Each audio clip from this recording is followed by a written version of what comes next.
ঘন কুয়াশা ভেদ করে সকালেই রাজধানীর বেশ কিছু এলাকায় রোদের দেখা মিলেছে। ঠাসা মানুষের এই রাজধানীতে রোদ উঠলেও তাপমাত্রা কমে যাওয়ায় বেড়েছে শীতের প্রকোপ। রবিবার ঢাকায় সর্বনিম্ন তাপমাত্রা রেকর্ড করা হয় 12.3 ডিগ্রি সেলসিয়াস, যা গতকাল ছিল 12.5 ডিগ্রি সেলসিয়াস।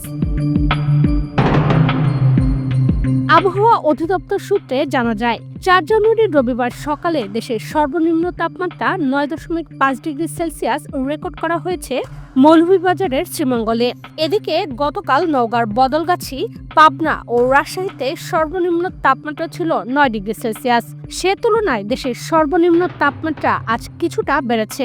এক্সট্রিম মশার কয়েল প্ল্যান্ট ফাইবার দিয়ে তৈরি, তাই সহজে ভাঙে না, সুগন্ধিযুক্ত ও নিরবিচ্ছিন্নভাবে জ্বলে। ডেঙ্গু, চিকুনগুনিয়া বাহি সহ যে কোনো মশার বিরুদ্ধে দেয় এক্সট্রিম সুরক্ষা।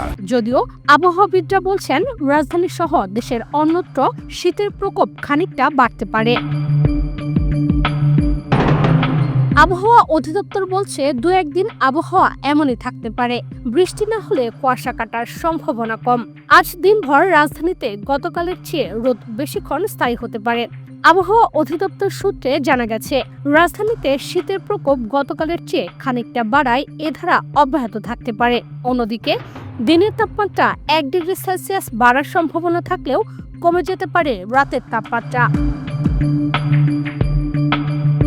বর্তমানে মৌলভীবাজার, সিলেট, কুমিল্লা, নওগাঁ সহ দেশের কয়েকটি স্থানে শৈত্যপ্রবাহ বয়ে যাচ্ছে বলে জানিয়েছে আবহাওয়া অধিদপ্তর। সংস্থাটির দেওয়া এ মাসের দীর্ঘকালীন পূর্বাভাসে বলা হয়েছে, জানুয়ারিতে দেশের উপর দিয়ে অন্তত 5টি শৈত্যপ্রবাহ বয়ে যেতে পারে।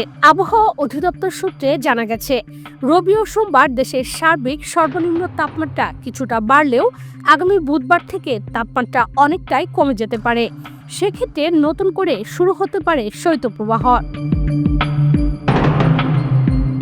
সাধারণত যখন কোনো এলাকায় সর্বনিম্ন তাপমাত্রা 8.1 ডিগ্রি থেকে 10 ডিগ্রি সেলসিয়াস থাকে, তখন তাকে মৃদু শৈত্যপ্রবাহ বলে। তাপমাত্রা 6.1 থেকে 8 ডিগ্রি সেলসিয়াস হলে তাকে বলা হয় মাঝারি শৈত্যপ্রবাহ। অন্যদিকে তাপমাত্রা 4.1 থেকে 6 ডিগ্রি সেলসিয়াস হলে তা তীব্র শৈত্যপ্রবাহ।